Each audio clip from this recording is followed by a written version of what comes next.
Sa kasaysayan ng modernong politika sa Pilipinas, ilan lamang ang mga personalidad na nag-iwan ng marka dahil sa kanilang saloobin, advokasya at hindi matatawarang panindigan sa harap ng mga hamon at kontrobersiya. Isa sa mga figurang ito ay si Maria Ana Consuelo Jambi Abad Santos Madrigal, isang babae na pinanganak sa isang kilalang angkan ng mga leader at public servant.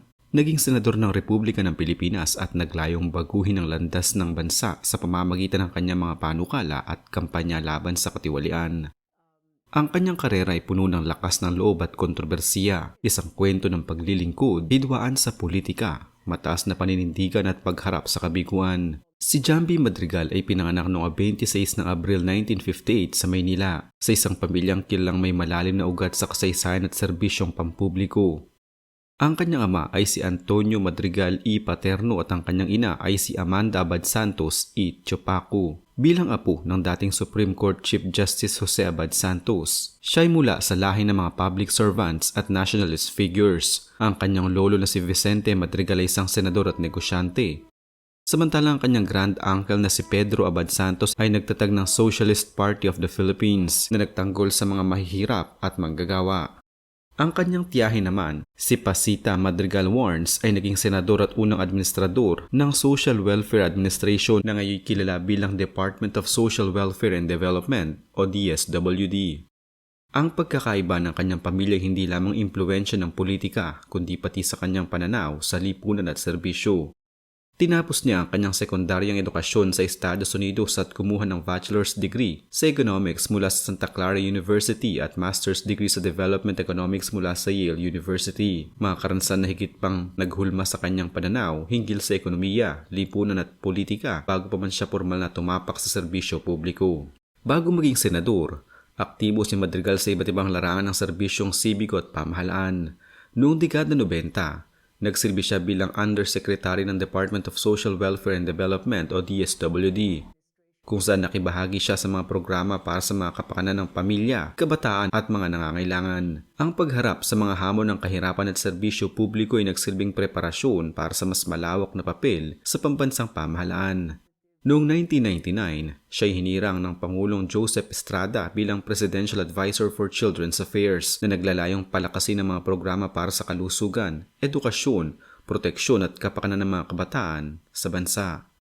Sa mga posisyong ito, malinaw ang kanyang pagkahilig na tumulong sa mga sektor ng lipunan na madalas hindi nabibigyan ng sapat na boses sa pambansang talakayan. Bukod sa serbisyong pampamahalaan, itinatag niya ang iba't ibang organisasyon at programa, kabilang ang Books for the Barangay Foundation na nagdala ng milyon-milyong libro sa mga pampublikong paaralan at iba pang foundation na nagbibigay ng scholarships at livelihood programs para sa mga kabataan at kababaihan. Noong 2004, ang buhay ni Jambi Madrigal ay umabot sa mas mataas na antas ng pampublikong serbisyo nang siya ay nanalo bilang senador ng Pilipinas.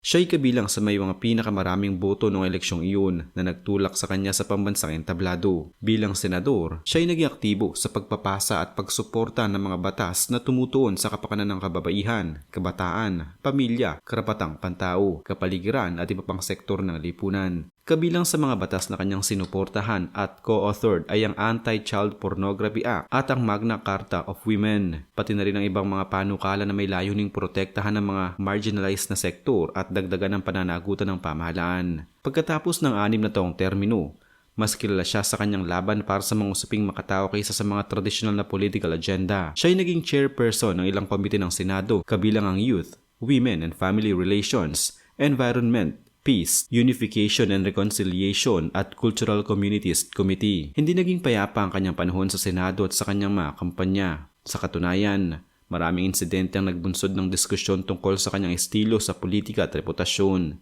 Isa sa mga maalalang issue ay ang paratang na inilatag ni Senador Juan Ponce Enrile na nagsabing si Madrigal umano ay nagsabi na dapat siya makapasok sa top 5 ng botohan sa 2004 na eleksyon. Isang pahayag na kanyang maring itinanggi bilang maling impormasyon na nilikha upang sirain ang kanyang reputasyon. Noong 2008 hanggang 2009, Naging malaking issue ang kanyang ethics complaint laban kay Senador Manuel Manny Villar Jr. kaugnay ng aligasyong pabor ang realignment ng C5 Road Extension Project sa mga ari-arian ng pamilya Villar. Bagamat ang Senate Committee ay nakakita ng ebidensya ng impluwensya ni Villar sa proyektong ito, hindi ito humantong sa formal na parusa dahil sa kakulangan ng quorum sa Senado. Ito ay isang kontrobersiya na nag-iwan ng bakas sa kanyang imahe bilang isang mambabatas na hindi natatakot at kumukontra sa mga makapangyarihan.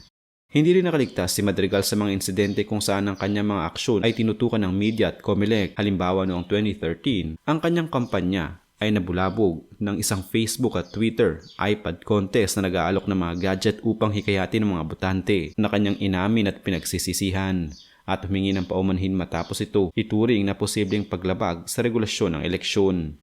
Noong 2017, isang bagong kontrobersiya ang lumabas ng si dating Justice Secretary Vitaliano Aguirre II ay nag-uugnay sa kanya at kay Representative Marlene Alonte nagyat sa isang umano'y 100 million pesos bribery plot upang baguhin ang testimonya ng ilang preso laban kay Senador Laila de Lima sa New Bilibid Prison drug case.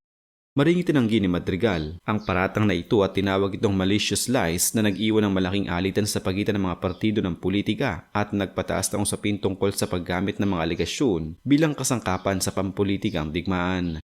Bukod sa mga isyong ito, naging bahagi rin siya ng mga maagang legal na sagupaan noong 2008 na umanong kinasuhan siya ni First Gentleman Mike Arroyo ng falsification kaugnay ng isang dokumento ng National Broadband Network o NBN controversy na nagdagdag ng karagdagang tensyon sa pagitan niya at ng administrasyon noon. Ang mga ganitong kontrobersiya ay nagpamalas ng isang aspeto ng politika na puno ng banggaan ng interes, usaping hukuman at mga pagkakataon kung saan ang pampublikong imahe ay nasubok laban sa mga kapangyarihang politikal at mga individual na nasa loob ng estado.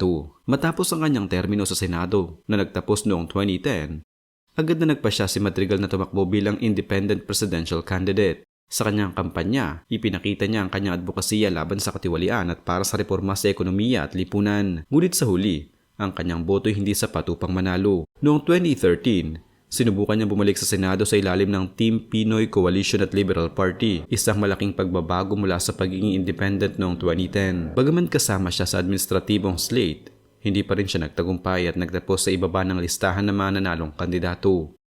Ang dalawang pagkatalo na ito ay nagdala ng malalim na pag-iisip tungkol sa kanyang pamamaraan sa kampanya at kung paano niya ipinahayag ang kanyang advokasya.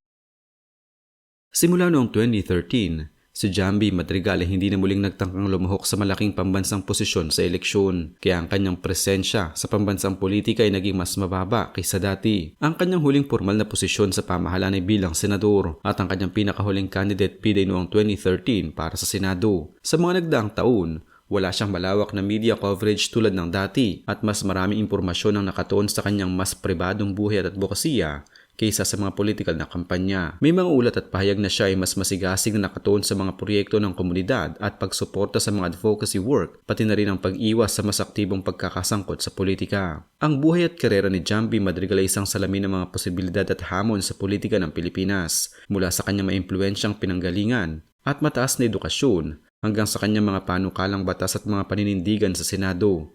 Ang mga kontrobersiya na kanyang hinarap mula sa mga paratang ng electoral misconduct, ethics complaints laban sa iba pang mambabatas, legal na usapin kaugnay ng mga dokumento, online election promos na naging issue at maging ang paratang ng bribery plot ay nagpakita kung gaano kakomplikado at masalimuot ang arena ng politika. Bagaman hindi siya nagtagumpay sa pag-ako ng pinakamataas na posisyon sa bansa, ang kanyang mga pinaglaban at ambag sa mga issue ng kababaihan, kabataan, kapaligiran at laban sa katiwalian ay bahagi pa rin ng matibay na pag-uusap tungkol sa pagserbisyo publiko. Ang kanyang pagkatao, isang babae na hindi takot harapin ang mga laban sa politika kahit may mga kontrobersiya, ay naging bahagi ng kanyang legacy. Sa kasalukuyan, siya ay mas tahimik, mas malapit sa pribadong buhay at advokasya, ngunit ang kanyang nagawa sa Senado at ang kanyang mga hamon sa politika ay patuloy na pinag-aaralan at binabalikan habang nananatili siyang isang kilalang figura sa kasaysayan ng politika sa Pilipinas.